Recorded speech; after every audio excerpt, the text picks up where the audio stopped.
Since 2018, a team at Cleveron had been working on autonomous tech. So instead of people going to the goods would be coming to the person. And in 2022, the time was ripe really to put the laser focus on this technology and spin off that team. And I also then joined that journey because I saw that there is a lot of potential. The US market is large, and we decided that Texas is the place to start that operation. And so I did set it up here in the DFW area. Texas is the place to be. And then especially in advanced transportation, that is really the foundational piece, because we have all the ingredients here. We have the people, the market size, the supportive legislation, the customers, and then people willing to really embrace new things.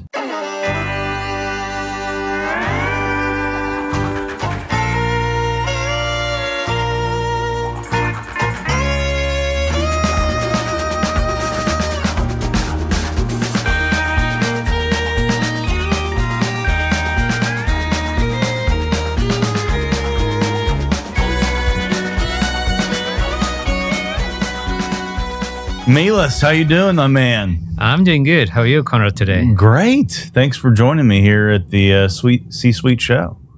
Thanks for having me. You bet. I love it. We were just talking before we came on that today you're going to use your East Texas accent. That's amazing. That's amazing. I hope that everyone who's listening and watching us will be appreciating the long effort I've put in. Yeah, we're trying to pinpoint whether it's really Nacogdoches or maybe Texarkana, something along those lines. But yeah, I'm picking it up pretty good. That's amazing. Well, Meelis, me and you met at the Y Texas event last year. Correct. And we were on the same panel together. And they had an amazing forum there where they were talking a lot about autonomous vehicles. And so I was the host of that podcast because I certainly don't know anything about autonomous vehicles out there, but I learned a lot that day, and I got to meet you, and that's why we're sitting here today. Exactly, and you did a great job, really facilitating the conversation there, and then getting the really good nuggets out of us. No, it was super cool, and it's a piece of the world that everybody's fascinated about, right? Because it's technology and it's the sector that's really growing, and you're reading about in the papers all the time about, self-driving vehicles and all that stuff. And so I'm sure people will love to hear all about what's going on with Clevon, right? Clevon. Yes. Clevon. Yes. Clevon. Like right. Clever. Clever. That's right. And so before we get into transportation and autonomous cars and all that stuff, I'd love to learn more about that East Texas accent of yours and talk really more about your childhood and your kind of upbringing and how you got to where and how that shaped you to where you are today. Yeah, and to be now really frank and honest, and I'm coming from really deep Eastern Texas. Yes, you are. From Northern Europe, from Estonia originally. Right. And I grew up there during the 80s and 90s. Yep. And this was part of the world which was behind the Iron Curtain, looking from Texas side. Right. And then it was quite a journey, let's call it so, to grow up there, and really at that time the people, or me as a kid, we knew only this world which was out there around us. And we didn't know what's really outside the bubble. And it's a lot of strange things looking back, which seem strange, but at that time they seemed normal. Like, right. Going to the grocery store, but you didn't have anything in the grocery store because there was a deficit of everything. Right. And I remember as a kid, I think one of the such things which still is stuck in my mind is seeing a blue pig's head as the only meat in the shop. Wow. So they needed to put something there just to show that something is there, but there was hardly anything to buy. There was nothing to buy. Yeah, and Wow. Me and my sister, we spent the summers on the field working on potatoes and other things which we were growing. So Yeah. weeding the crops for the winter, so to Right. have something to eat during winter time. So Wow. So currently, when you say that people are talking about prepping and preppers, Yeah. we live this life, our Yeah. whole life, because there was nothing else that we knew, because that was necessity to do survive. that. Yeah, exactly. Wow. And so when you were doing this farming, was this just on your parents' land there, or people that y'all worked for, or? It was actually so that as the private ownership was hardly there, these land plots you could kind of rent, and the parents through their work environment, everyone got an opportunity to get an allotted small plot of land which you could grow things on. Got it. So that was the way how to get things, because farming, there were no farmers, there were collective farmers, so everything was centralized, and you worked at the collective farm. Man, that's just such a different world. Yes. You know, I mean, it's unbelievable. Like, I don't know if I'll interview anybody that has a similar upbringing, that actually spent their youth years, right, in essentially the Soviet Union behind communism. Yes. You know, and I guess you were probably 10 or 11 years old when Gorbachev, you know, when they finally tore down that wall in West Berlin, and then, you know, all those Eastern European countries got freedom and new independence. And how does Estonia look today versus, you know, back in the 90s and pre-communism? I mean, just tell me about that. Yeah. You know, I mean, that's got to be such a different world for those people. Exactly. So it's night and day, let's call it that way. Yeah. Because previously, all that was done in the countries, it was mostly based on agriculture and then some industry. Yeah. With the regained independence, all the economy and everything was structured in a different way. Let's put it that way. And then currently, technology and then high technology, really IT. These are the foundational pieces which are currently helping grow the country grow, and then the people find their living. So that is a really big turnaround from the previous time, and also the mindset, I think, is quite different in that sense that previously, when you work and then live in an environment where you have constantly a glass ceiling above you, and whatever you do, almost anything is pressured, and you can't raise to your occasion. Let's call it that way. Yeah. Looking as a kid, it was so that it seemed like the people, even when they were trying hard, if they were not in the party member or in the party, they had limited options. So it didn't make sense for people to push too much forward. Right. Because the salaries, for example, of really easy or employees who were doing really easy work or manual labor, they were the same or even higher compared to some university professors, for example. Wow. So it made sense from monetary side to be a tractor driver on the farm. Be more of a laborer. In the collective farm compared to going through the years to get a high education and then do some science. Wild. So I think that's really this type of thing which was pushed upon people to keep everyone equal, because when everyone is just coherent and really equal, and it's kind of forced that way, then people get less and less ambition, and they are not dangerous to the system. That's right.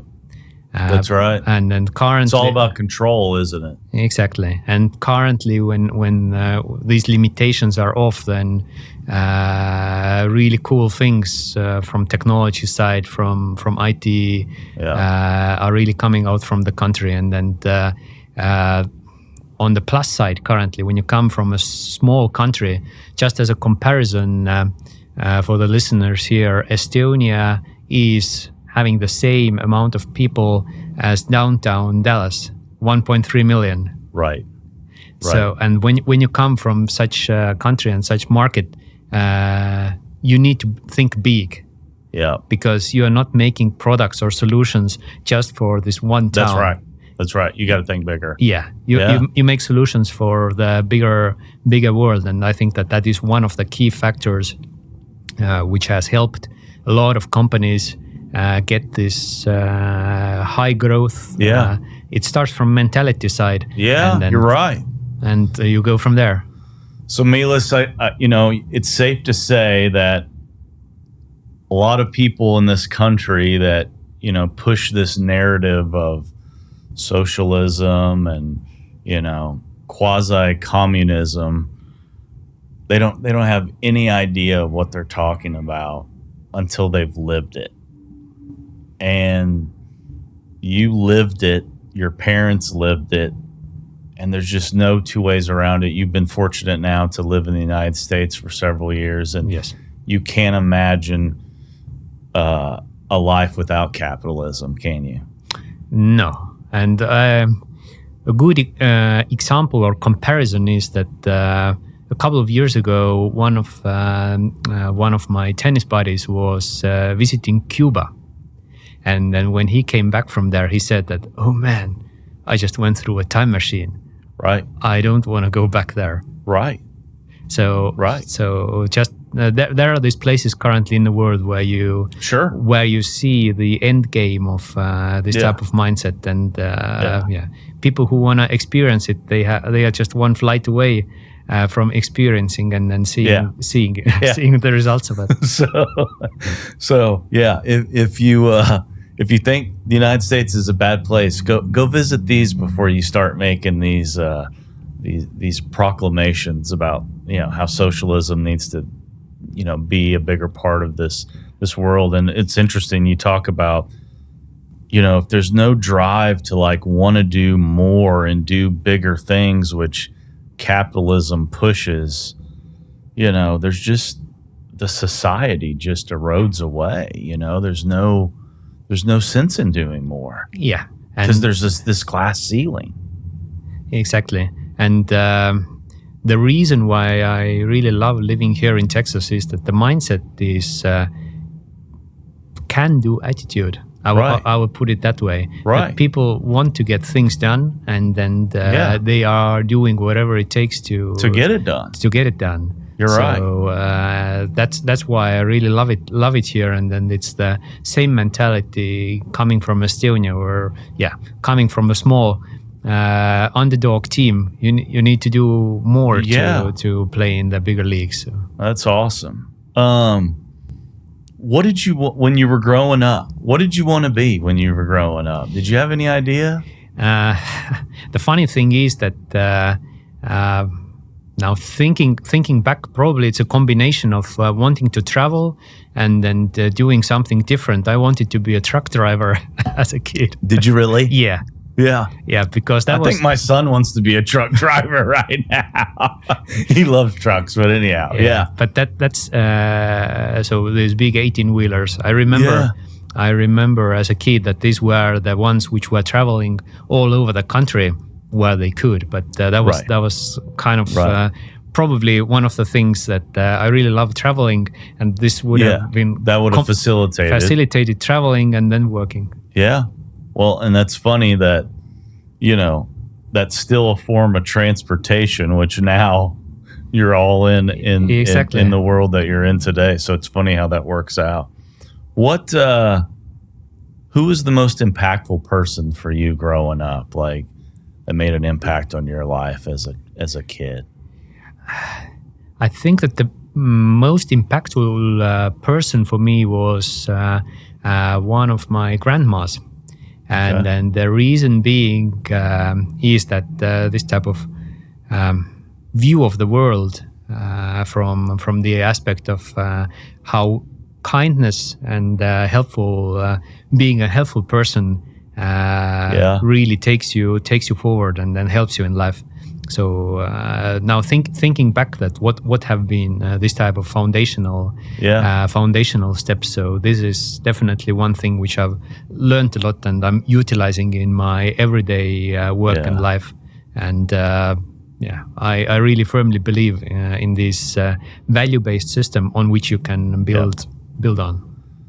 I read a quote to the team the other day. The more you help others, the more you will succeed, right? Exactly. And it sounds like your grandmother was full of, making sure that you help the person next door to you, help the person down the street. Exactly. And if you treat others well, great things will happen to you. Yeah. And then one of these great things which I've seen throughout my career and then which really makes my heart sing is to see people succeed.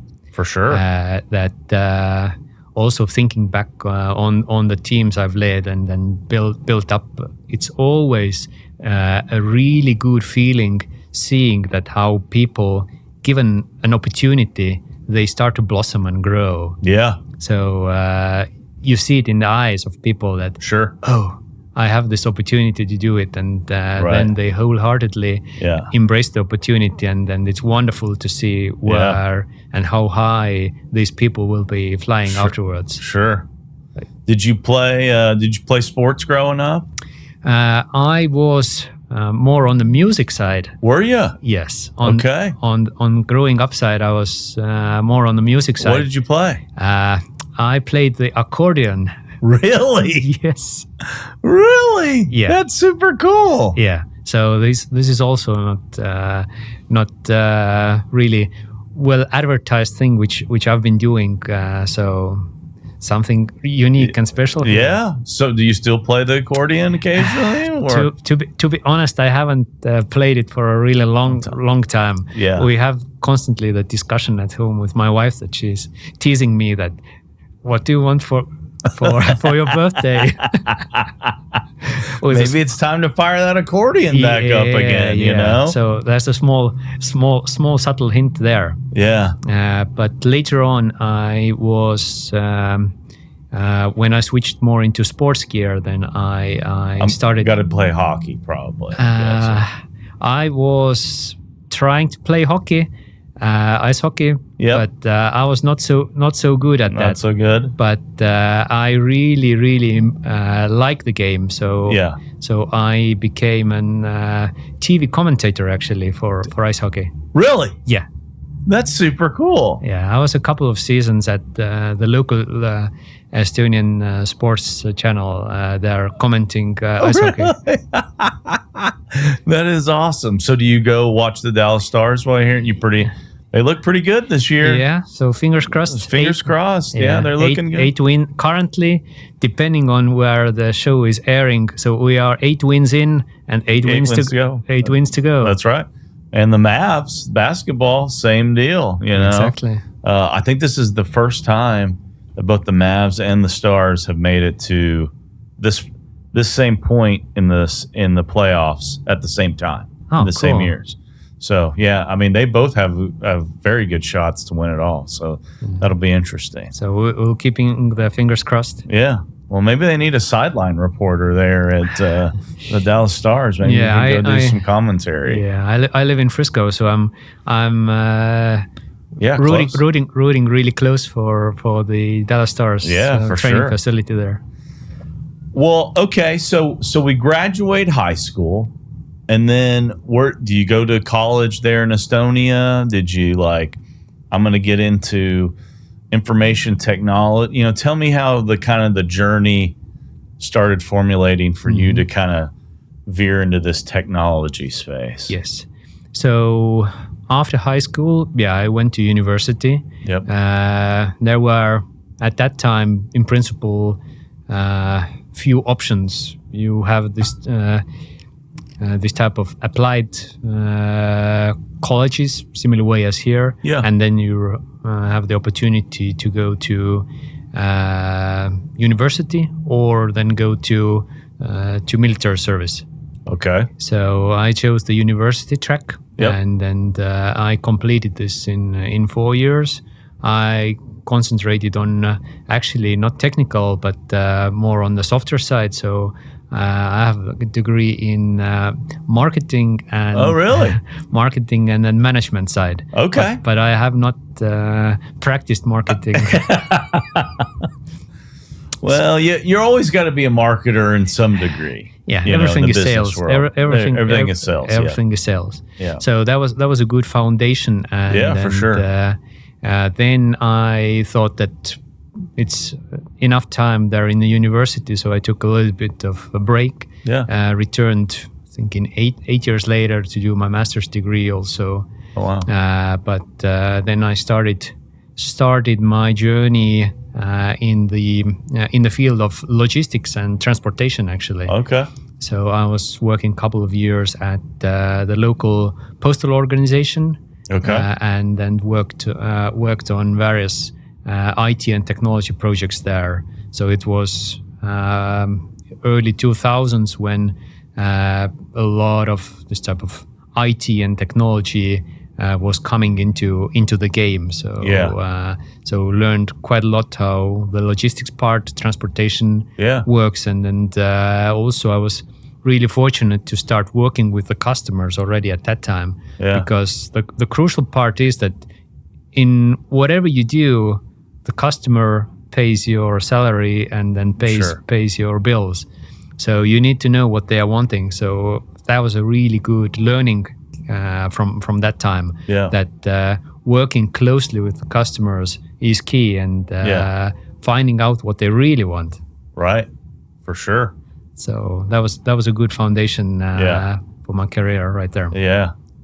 And then you spent time at Ericsson, right? Yes. Which is a Swedish company, if memory serves me correctly. Correct. And that's probably really where your career kind of started really growing, right? And getting a lot of exposure to this sector. Yeah, and then that was a really good opportunity to work on various technologies. So because at that time the company still was making phones. So right. I mean, in the 90s, Ericsson was a giant in that space. Yeah. And then that was initially also when talking to the people not really hands-on with the technology, they will ask, "Oh, you're making phones?" Not really. Not really. So, there's a lot more that goes. Yeah, into that was a lot more. Yeah. And then it's interesting that this kind of learnings you get in a new environment, going to implement new technologies. So I just thought some examples to talk about here, and then sometimes how life takes this type of interesting twists. Sure. My first larger project was actually when we were wanting to swap out a technology at a customer and then offer a new solution. But the interesting part for me was that that there was this type of homegrown, or with mom and pop shop had built a homegrown system which we were wanting to swap out. Yeah. But the customer assigned that company's head to be the project manager on the customer side. So in principle, he was leading the program which was going to swap him out. So you can imagine the discussions which we had. Right. So he did everything in his power to wreck what we were doing. Yeah. So that was a good experience in learning how to work in a really hostile environment. Yeah. And you don't have usually the textbook or guidebook how to to operate in such an environment. Yeah, there's no textbook on that stuff. Yeah. For sure. So usually you have the positive how you should be doing things. Right. But so I needed to swim there. Yeah. Well, it sounds like you learned a lot from that opportunity. Talk about the company Clevon and how you got started, and then how your journey from Estonia to now being the COO of running this organization over here in the United States. I'd love to hear about that. So Clevon, the name comes from the word clever. Yeah. And then to make it even more of a tongue breaker, there is a company called Cleveron, from which Clevon did spin off in 2022. Okay. And this journey started, my journey with both of these companies started in 2020 after moving to Texas. Yeah. And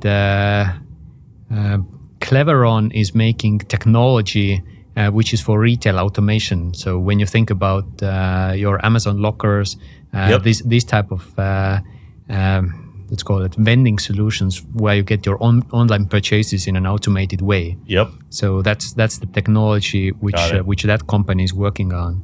And I joined the company to work with the largest customer here in the US called Walmart. Okay. Quite a famous company. I've heard of those guys. I've heard of the small little company. Yes. So I worked that account after joining the company, and helped technology implementation and support there. And in the background, since 2018, actually a team at Cleveron had been working on autonomous tech. So instead of people going to the goods would be coming to the person. Right. And in 2022, the time was ripe really to put the laser focus on this technology and spin off that team. Yep. And I also then joined that journey. Yeah. Because I saw that there is a lot of potential. U.S. market is large, and we decided that Texas is the place to start that operation. Yeah. And so I did set it up here in DFW area. Yeah. So usually at the presentations, my go-to line is that Texas is the place to be. And then especially in advanced transportation, that is really the foundational piece, because we have all the ingredients here. We have the people, the market size, the supportive legislation, the customers, and then people willing to really embrace new things. Yeah, and technology. Yeah. So you have really the great ingredients here to make it a success. So when you're thinking about, here you are in Estonia and your company based there, and you're going, okay, I need to enter the U.S. market. How do you decide? And I know the reasons, because I obviously live here and I'm in site selection. But how does one from Estonia go? Dallas-Fort Worth's where I want to be. Where else did y'all consider, right? And what was the decision of, we need to be in Texas? I'd love to hear that story. Yeah. So as there are no coincidences, so what happened was that I was living here in Dallas before I joined Cleveron. Yeah. And then I happened to be at a really good place at the really right time. And when we started discussing that where to start the operations and where to set up the organization, then we looked at the whole country. Right. And I was, let's call it so, the salesperson for Texas. Yeah. And then I had some help in the form of some other locations where we were discussing also potential business opportunities or how to set our business up there. Yeah. But everyone, the other discussions which we had, these turned out in such a way that we got a lesson in how not to do things and how things can't be done in some other locations. And then all the conversations in Texas were 180 degrees different, that, oh, we can do this, we can do that, how we can help you, how we can make you successful. Yeah. So it was a combination of talking to the right people here, and also the message coming from other parts of the country. Other parts of the country who were really not into this type of technology and things. Yeah. And just not willing to help, right? Be proactive. Correct. Want to grow corporations and companies and things that, I talk about it all the time, but just the things that make Texas and DFW so great, just this wanting to help others and be proactive and less government regulations and, how can we solve the problem versus, oh, you're just going to be a problem. Yes. You know? And that's really the foundational step that if you're wanted or you're unwanted. That's right. Yeah. That's right. Well, we're glad to have you here, man. And what you guys are doing is really interesting. Talk about a little bit about where you see the company today, some of y'all's customers, and where do you see it in 5-10 years and the future of this autonomous transportation and delivery world? Yeah, maybe a few words about what we do then in more detail. Yeah. So our company does transportation, small vehicles, when you think about the golf cart. Yep. But without the driver in it. So you send a golf cart off its way and then to do the deliveries or pick up the items. Yep. So that's in a really simple and easy terms. And I've seen your cars. They're these cool, very modern looking golf cart, kind of fully enclosed type looking vehicles. Correct. Right? Yeah. And the main idea there is to automate the transportation of last mile, meaning that when you think about your toothpaste starting the journey from manufacturing to your home, then the last mile is that when it comes from the warehouse up to your doorstep. So that's the last mile part, and that's what we are automating. So when you think about the neighborhoods and currently these delivery larger trucks or vans racing around there trying to do the deliveries, it's hard.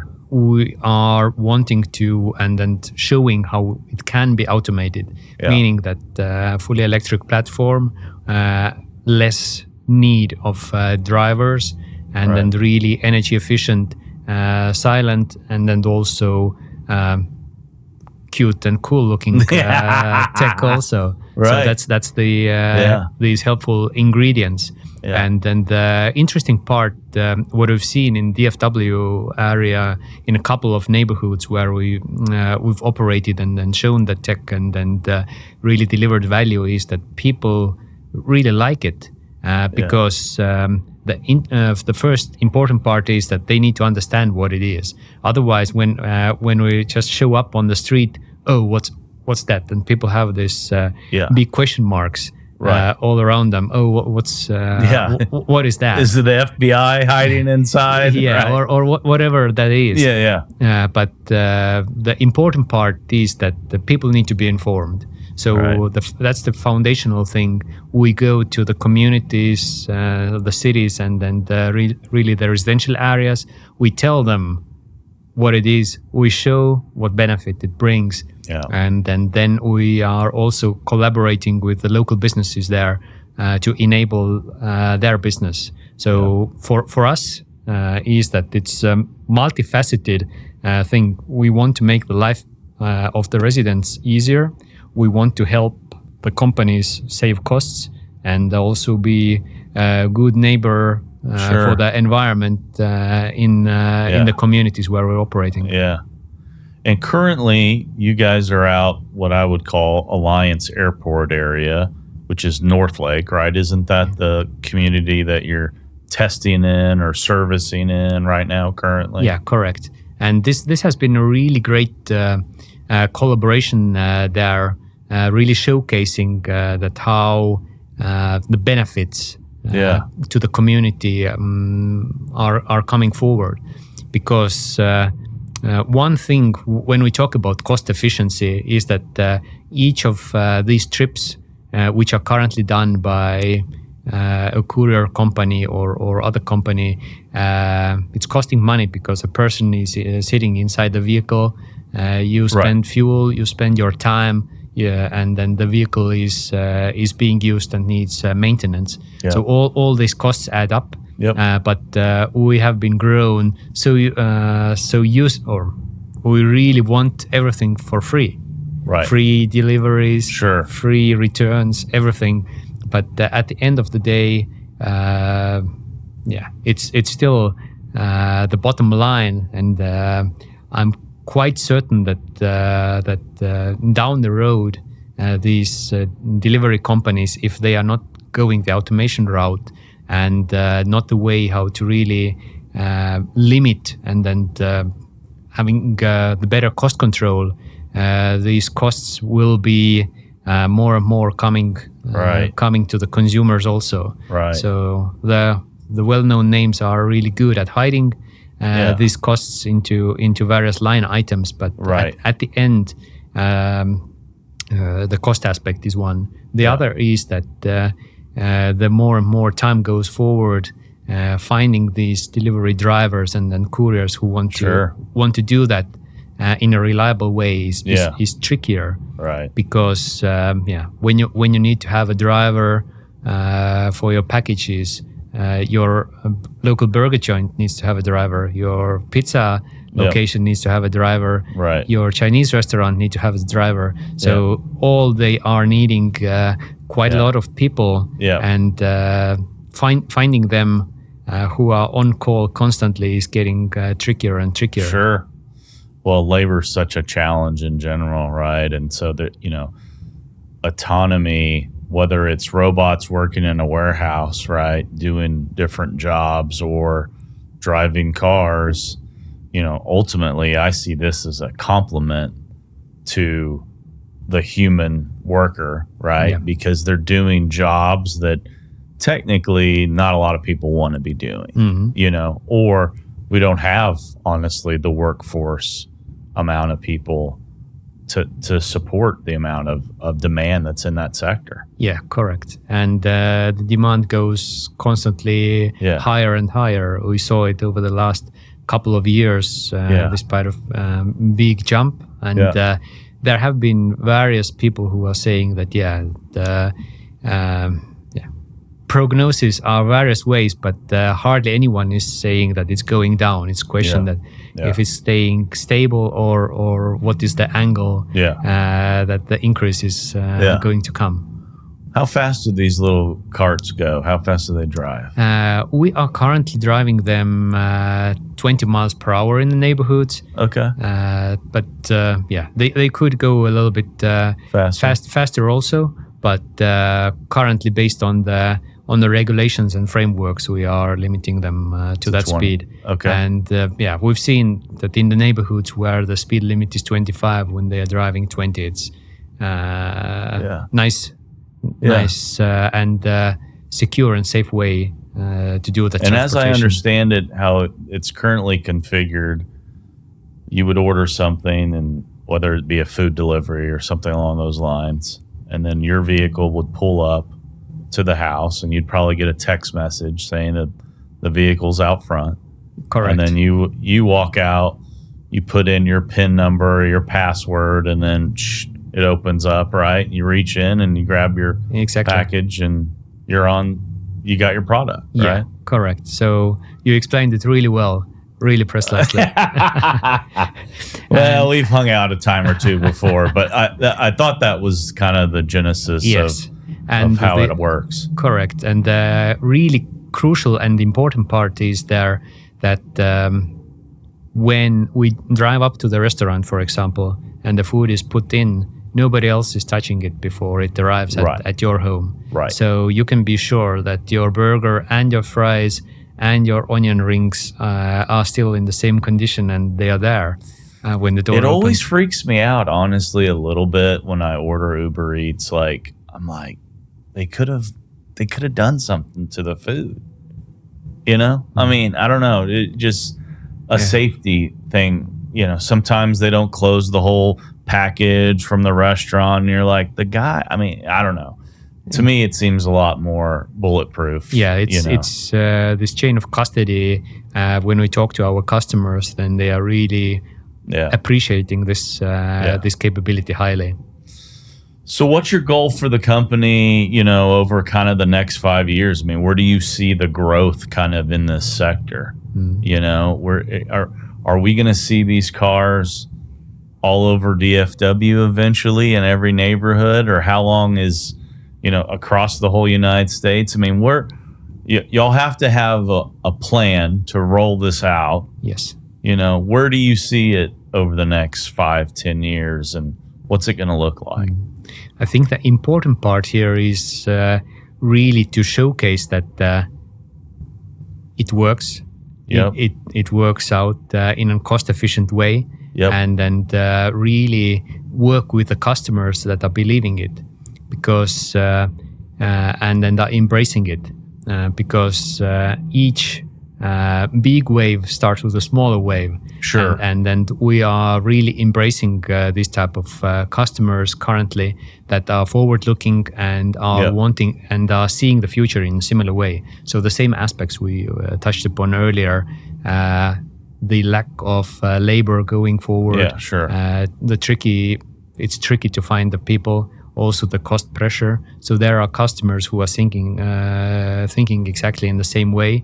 And the way how we see it is that we are starting gradually in a call it beehive model, that we are putting these vehicles in residential neighborhoods where they are doing then the services, and then we are expanding that network, because usually one of the vehicles is serving this type of 2 to 5 mile radius. Right. So it's a one beehive section, and then the next one is in the neighboring area, and that's how we are growing them.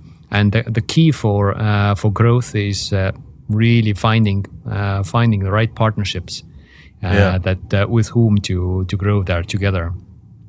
And why we see that growing now in DFW area and in Texas specifically is in the cards for us is the legal framework and the openness of the communities also when it comes to cities that to embrace this technology.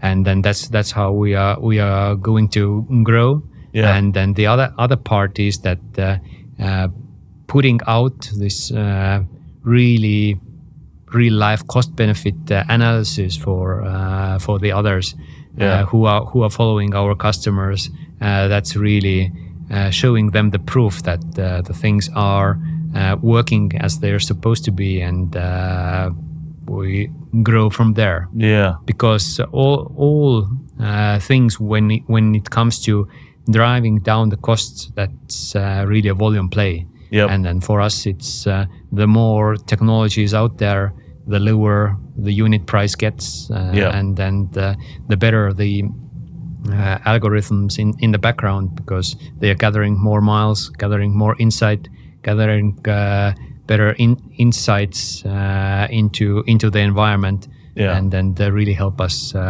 grow the product also into new dimensions. Yeah. Can you talk about any of the current customers that you guys are working with?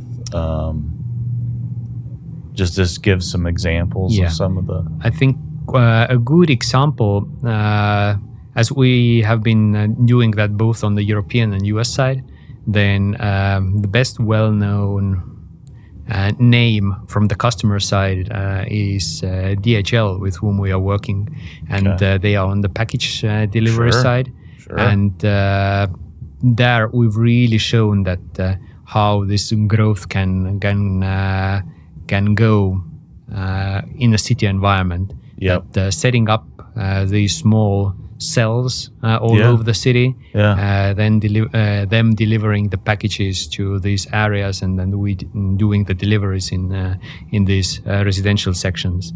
So that is, I think, really a good way how to utilize the technology, and then we've shown on a quite larger scale that it really works. And they've been a great partner in promoting us also, as their target is to really electrify and then turn their fleet more green. So we are one of the poster boys for their advancements. Yeah. So DHL, massive name, huge player in that space. Is that partnership just in Europe right now, or is that happening here in the United States? That's the foundational pieces are in Europe, but of course we are talking to them also for the US market, because here they are a little bit more in the challenger position. Yeah. But in Europe they are really heavyweight. They are. So y'all doing that for those guys in all the major cities across Europe, or just like we've been selecting certain countries and certain areas, and this really shows another example why the focus from our company side also is on the US, is that the regulation and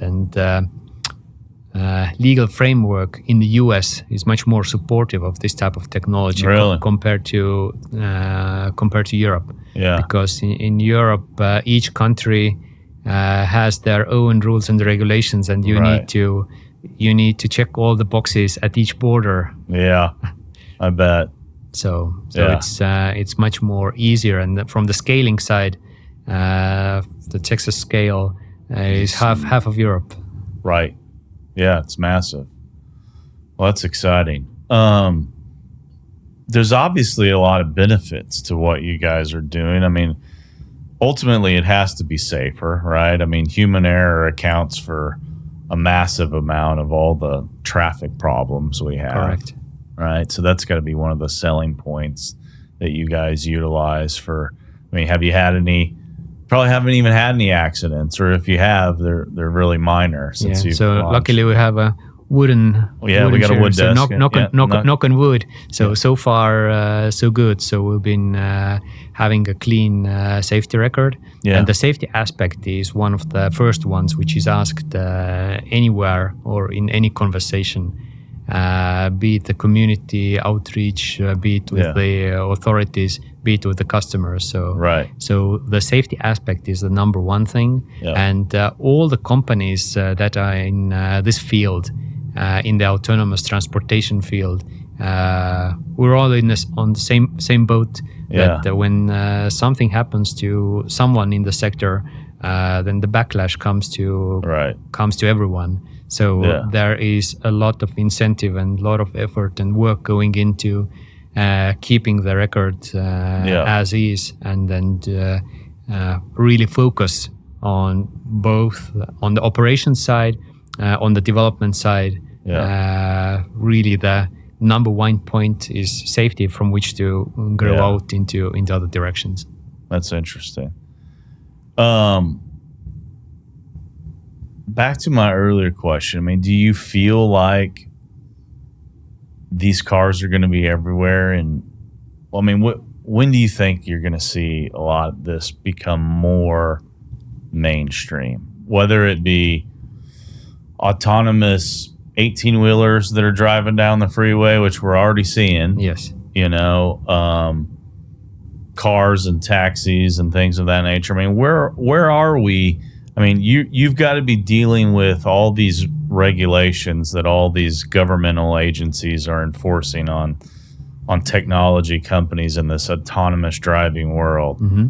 I mean, what's your best guess on when's this going to be like normal daily life, seeing these things everywhere? You know, I mean, obviously you see them in little pockets here and there, but when do you really think this thing's gonna really explode?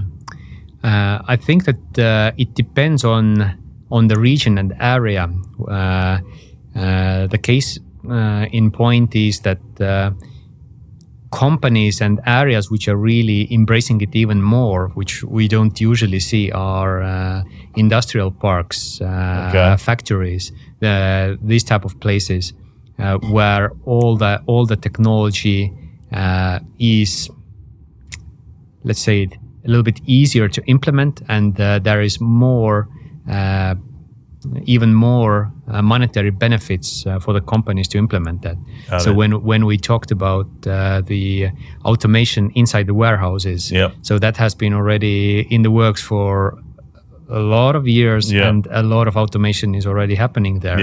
Now the next step, and then the conversations which we are also having, we see that outside these facilities, around them, there is also a lot of moving parts.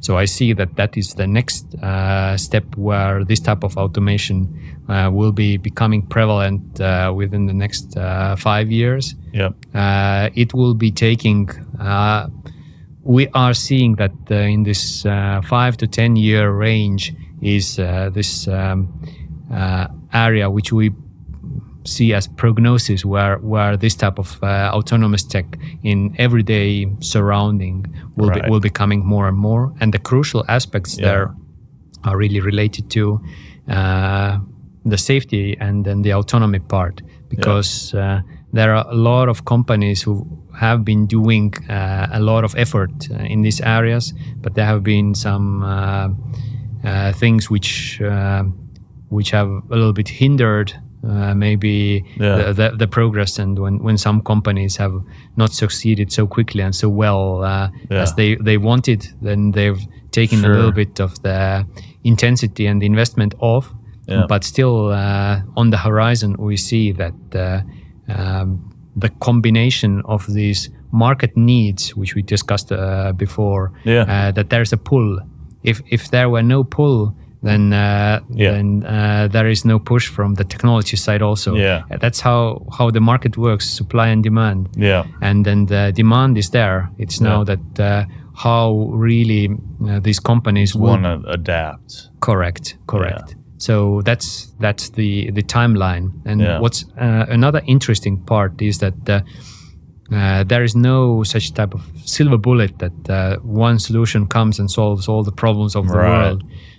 Because 18-wheelers are one example. Then there are middle mile trucks, the last mile, and then when it comes to the complexity and the environment, then actually the 18-wheelers and the interstate area, that is, let's call it a little bit easier compared to the other methods. The closer to your home or in the neighborhood you get, the more trickier it is to solve all the real life situations and the challenges there. So it's kind of similar way how when talk about AI and other systems started, initially people were thinking that these regular simple labor things will be automated really quickly, and then all these high office jobs will be the ones which will be the furthest away. But the real life has shown that it's actually opposite.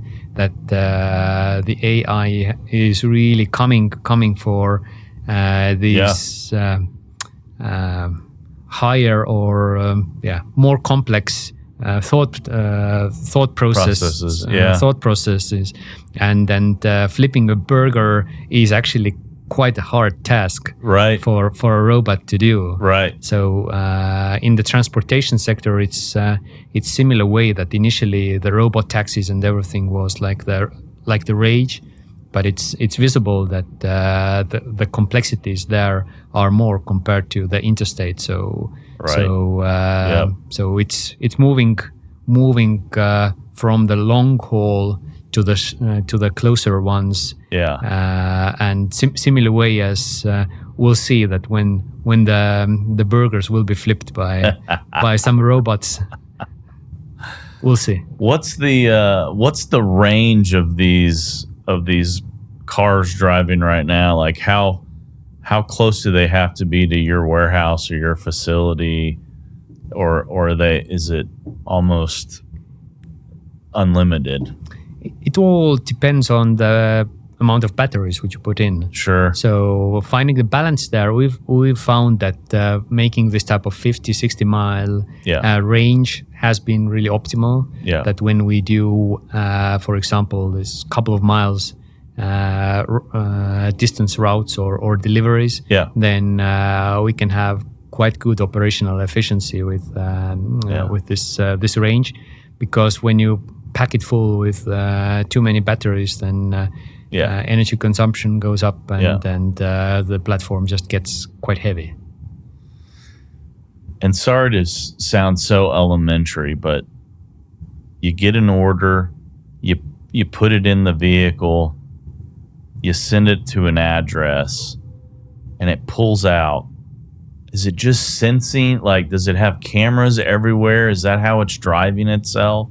And I'm just curious about that whole, like, that's just something I don't live that world at all. Like, how do these things operate, and how are they so precise in just making a right-hand turn and not hitting the curb and all those things? Yeah, that's really fascinating things. And what we see is that the tools and components which we are using, these are evolving at a really neck pace or neck break speed.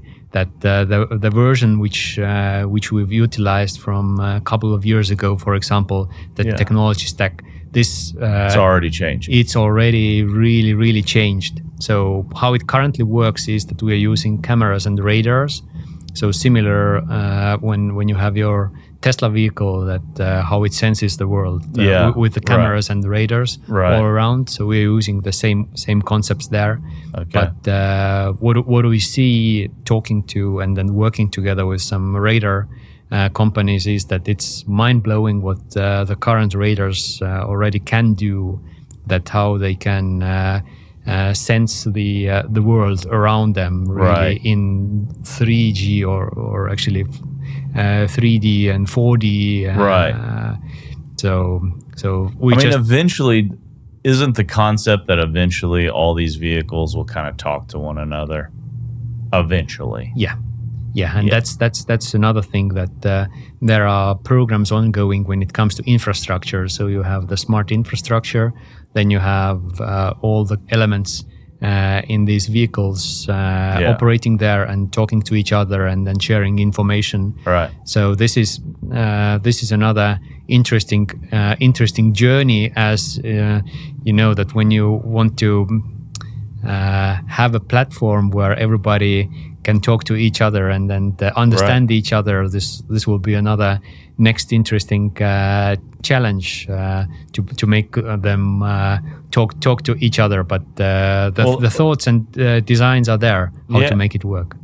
Well, it would be fascinating, right? If, let's just call it's 20 years from now and everything's automated driving, then there should, technically, as we say, there should be no more auto wrecks, right? I mean, at some point, if the technology is working properly, because human error causes most of the wrecks that we see on the freeways. And so if we get to that point, and mind you, this might be decades away, but we should get to that point where there should be technically no more accidents on the road. Yeah, and I think that this is when we talk about the vehicles which are transporting passengers, as we don't do that, but in the passenger vehicle sector, that is one of the goals of majority of the manufacturers, because exactly as you said, that currently the tricky part in the equation is the human being. That's right. Because when systems, when everything is predictable, you can predict things, but we're unpredictable. We are really unpredictable. Yeah, for sure. Well, Meelis, that's fascinating, man. I'm excited that you guys are in Texas and the neat stuff that y'all are doing, and I see nothing but a bright future for you guys, and hope that you guys just continue growing, just like this little company called Amazon we all started talking about 10 years or so ago. They've done some growth within this space, haven't they? Yeah, they have. Changed all of our lives. Exactly. And all these big changes start with small steps. And for us, the important part, talking to folks here in Texas, in our conversations also, spreading the word and spreading the information is the really first starting step and important point, because a lot of conversations, people ask, "Oh, that's so cool. I haven't heard about this, that this type of things are already possible today."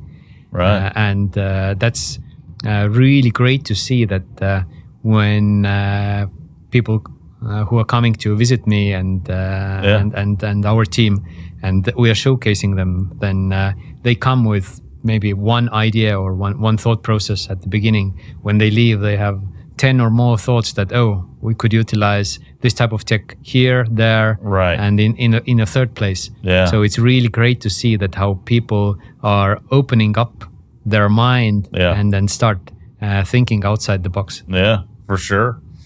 Well, that's what we all got to continue to do to continue to push technology, is think outside the box. And correct. What we're going to do now, Meelis, is we're going to close with what I call the C-suite closers. These are just quick hitting, kind of 1 or 2 word answers sometimes about things, just so the audience kind of gets to know you. Now, you might be already answered the first one for me, but I'm going to ask it anyway. You mentioned the accordion earlier. So my first question is something that most people don't know about you. Is there anything else besides playing the accordion that maybe people don't know about Meelis? I recently haven't posted or talked about too much about playing tennis. So you've been playing tennis? Yeah, I've been playing tennis. And another thing is that I always do this joke that when you want to win some trophies, then you have 2 options: either be really good or make your own tournaments. So I've been choosing the second option. Second option. There you go. So yeah, in Estonia, I was organizing quite successful and large tennis tournament. And, and this was especially for IT and telecom industry leaders. So it was really a great thing, and some folks still are continuing that tradition. So I'm happy about that one. Well, I'll have to hook you up with Trace Fielding that works here at Paladin. He used to play tennis at TCU, and then he played professionally for a while. So see how good those skills are. What's the most impactful book you've ever read? There are numerous ones. I would like to highlight. It's kind of a funny comparison, but it relates to tennis, because tennis, How to Win Ugly. How to Win Ugly. Yeah, and the thought process behind there is that business and tennis are really similar way. You need to figure out the way how to win.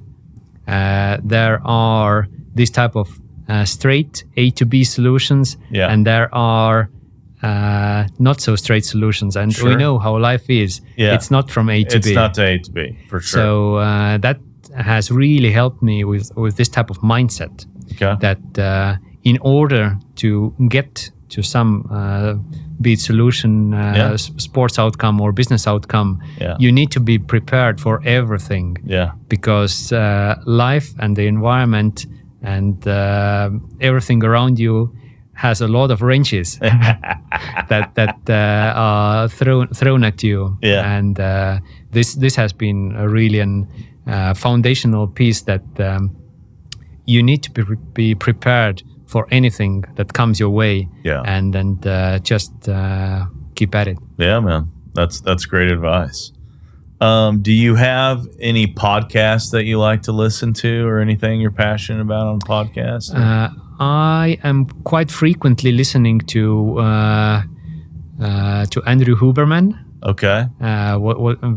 Because that's really deep listons what he brings in. I'll check him out in the medical field. So he's health, sports, mental aspects. So that's a great Andrew Huberman. Yes, whom I'm listening to, and also I've over the years listened to quite a lot to Joe Rogan and his guests. So he has a really large variety.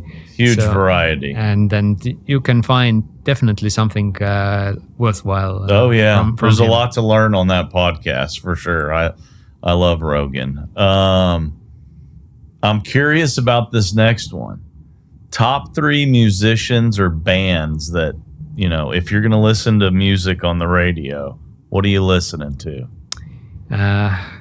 I have 2 selections programmed in my car. There are rock music stations, and there are country music stations. Hey, I like that. So I have these 2 selections from there. I'm more now. Did you listen to country music before you moved to Texas? Not, to be really frank and honest, not really. Not really. Okay, not that's really. Fine. But I've really grown to enjoy it. To enjoy it. Yeah. So especially when I started to listen to the music, then I started out with George Strait, and he's the king. Exactly. And now I really like Brooks and Dunn. Brooks and Dunn's great. Yeah. One of my favorites too. So they are the example, and now Toby Keith also. Yeah, Toby Keith's great. So these are some examples there. Yeah.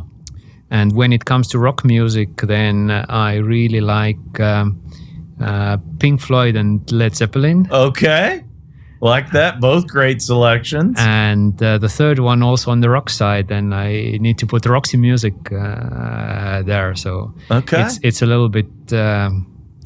Maybe less known name, but if you haven't listened to Brian Ferry and his music, then check him out. Check it out.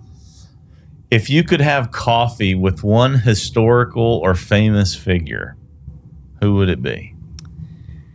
Oh, that's a great one. You didn't say about that before.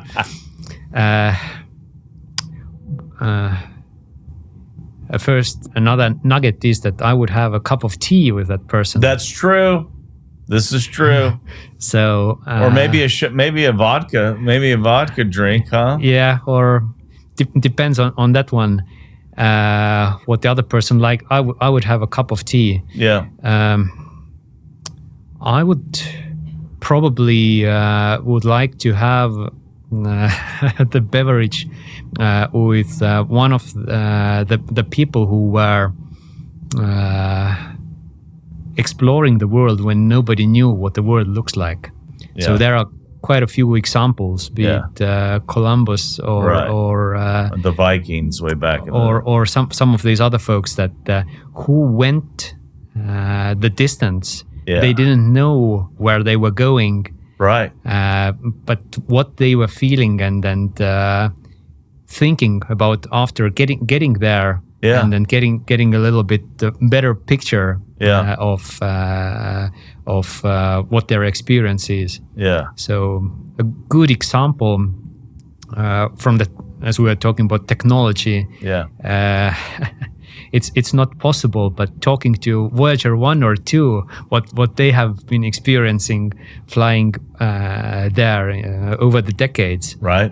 Technically, it's not doable, but this type of thing, you go somewhere, you don't know where you're going. Right. But what the journey is like, that's this type of questions which I would be interested in. Yeah, for sure. That's super cool. I can't imagine just being able to just be like, let's just sail that way and see what happens, right? Exactly. If I know you love Texas, but if you could live anywhere else in the world, where would it be? I have lived also in Austria. Okay. And the Alps are not a bad place. Yes. And that's where I was getting to. That I've lived in the mountains there, and it was a really, really wonderful place. Yeah, it's got to be glorious. Yeah. Favorite thing about Dallas-Fort Worth, Texas? What's your favorite thing about the southern hospitality? Yeah. It's great here, isn't it? 100%. Yeah, people are so nice. What do you miss about Estonia? Yeah, I have family there. Sure. So that's the number one thing. That's the number one thing. Yeah. Is there a certain food or something you can't get here in the States that you miss from back home? It's interesting that when it comes to foods, then I've found actually most of the things available here in the States, in DFW, at certain special food stores. So okay, so you can find the black bread, you can find some other specialities which initially coming here you didn't know that if you could find them. Tell me the names of these. I want to tell our listeners about it. Like tell me these specialty food stores. What's the name of it? There is one store in Plano called Euro Deli. Euro Deli. Yeah, that's okay. where you go. Yeah, that's where we get our specialty supplies. Yeah, so just like special meats, breads. Yeah, it's special sausages, for example. Yeah. Bread, this type of things. I'll have to check it out. Yeah. Thanks for sharing that. That's cool. I always love listening to people when they find like these really unique places, that you just don't normally go to, Yeah. The last thing I always ask is this show's about impacting and making an impact on this earth. Do you have any different like charities or organizations that you're passionate about that you support here, either locally or back home? Our company has been supporting a couple of organizations in the educational space because supporting education is a really crucial factor, because that's how we can help the next generation to come up and then be successful. Yeah. So there's also actually Clevon has its own academy. Wow.